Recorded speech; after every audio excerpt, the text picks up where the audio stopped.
Hello, my name is Benjamin Hart. I'm an American attorney and the managing director of Integrity Legal here in Bangkok, Thailand. As the title of this video suggests, we're discussing marriage visas from Thailand, specifically the K-3, CR-1, or IR-1 visa. Now, there is a bit of a difference between a K-3 and a CR-1 visa and an IR-1 visa, insofar as CR-1 visas and IR-1 visas are immigrant spouse visas. A K-3 is a non-immigrant supplemental visa that can be used. It's basically to usually expedite processing.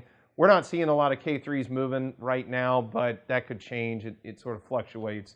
But at least for now, we're going to treat this, for the purposes of this video, we're just talking about U.S. marriage visas. I'm going to go ahead and throw this up on screen.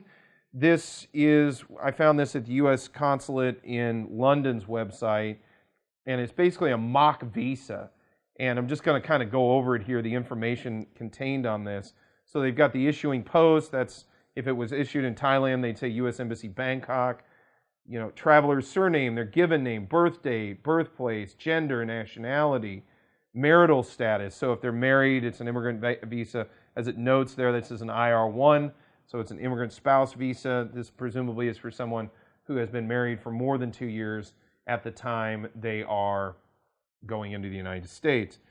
Then you've got the IV case number. You want to go ahead and keep a good eye on that. We have those here in Thailand. They begin with a B and K.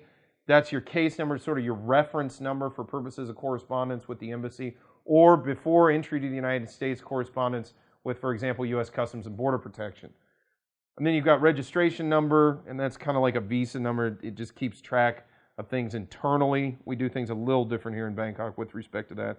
Passport number, obviously, IV issuance date, and then importantly, IV expiration date. That's immigrant visa expiration date. That's when the visa actually expires, and that's important because if you don't use it prior to the expiration, you won't get in the country lawfully and therefore have your legal status attached to you upon entry.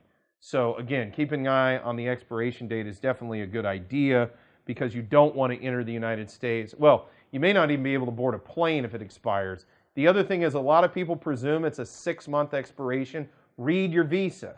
You gotta double check because sometimes, depending on the documentation in the case, it may have less of a validity than 6 months, and so you need to be aware of that and get into the country, specifically get into the United States prior to the expiration of the visa.